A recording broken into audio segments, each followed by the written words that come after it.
Hello everyone, my name is Swati Unnam. I am a postdoc in Mechanical Engineering Department working with Dr. Atre and Kate. So it's been just 4 months, but I feel proud to be part of this 3D printing business incubator, like this workshop and also Venture Day. So today I'm here to introduce CTO of CGW Enterprises, Subrata Nath.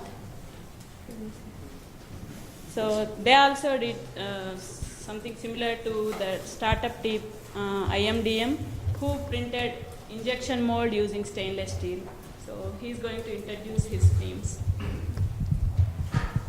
Hi, good afternoon. I am Subrata once again. So my second team, their focus was to develop a mold for injection molding. The mold design was provided by the injection molding company called MRA. It was the same design with the previous teams who are working with 17.4 pH stainless steel. We used a different material, which is 420 stainless steel. 420 stainless steel is harder and it has a better corrosion resistance. And we also used gas atomized powder to get better surface finish and better dimensional accuracy. So here is our team. Riley, Jack, and Andrew. So now they'll be telling their story. Alrighty, good afternoon, everybody. My name is Riley Cusick, and I worked as part of CGW Enterprises for our senior capstone project. So a little bit about our team. This is really our first opportunity to work in additive manufacturing. For those of you that don't know, UofL makes you complete 3 internships before graduation. As part of supplemental learning and gaining some industry experience. None of us in our co-ops, correct, had any experience with additive manufacturing before this class. So this is a really big opportunity for us to learn a lot of new material in a relatively short amount of time. On top of not having any additive manufacturing experience, our team also didn't have any injection molding experience. Which was pretty unique about this project and the team that presented before us is not only were we learning about additive manufacturing, but we were also learning about injection molding as well. So what is our product? Our product is actually exactly the same as the team before us because we're using a design that they developed. And what's different is our material. We're using 420 stainless steel and once again, conformal cooling channels. What is the function? A successful design using this 3D printing technology allows us to create conformal cooling channels. When you have conformal cooling channels, as mentioned before, you're going to get more uniform cooling, and we're going to get less defects and reduced cycle times as a result. So, what is the function? Like I said before, injection mold for high volume plastic parts.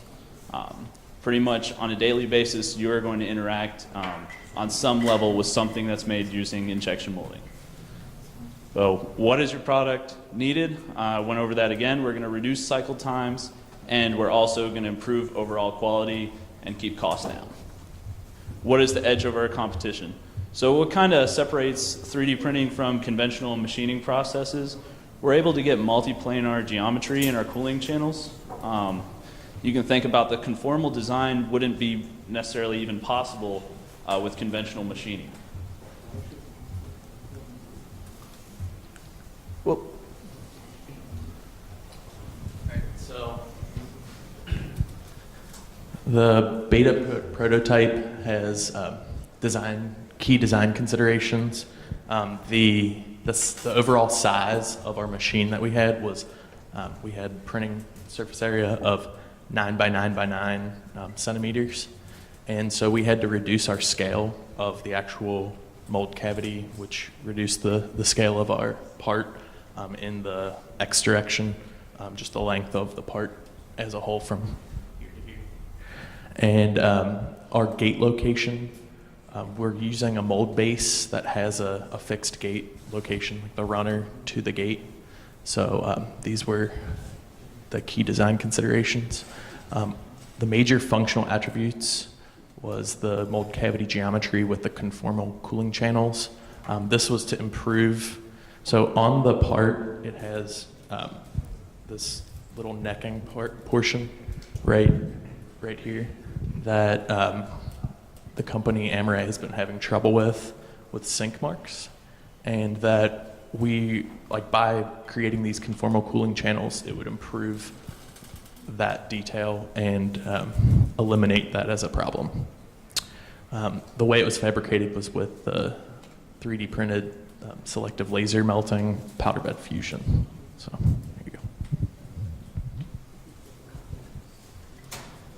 So the alternative applications we considered were just traditional mold casting and machining. That's the way this part would normally be manufactured.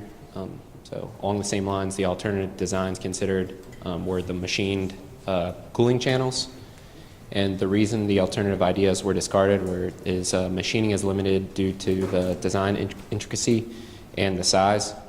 So what all this means, the reason we selected or we use 3D printing is because you can mimic the geometry of the mold cavity, which is gonna reduce your cycle time. Your product's gonna cool much more rapidly. And so the way we need to test our beta prototype is through setting it up. This is the mold base with like the runner. There's also a top portion that you combine it together and you can actually run it in an injection molding machine. This is a cold runner design.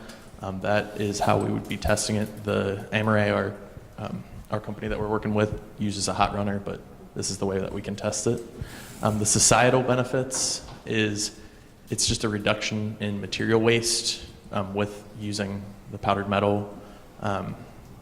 You don't use any excess, and any of the excess can be reused for future usage. And the energy, it's using a low energy 100 watt laser to fuse the metal, so it saves on energy costs.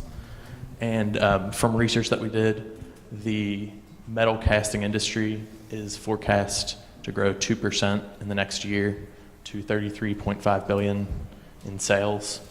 And this was, we sourced that information from the American Foundry Society.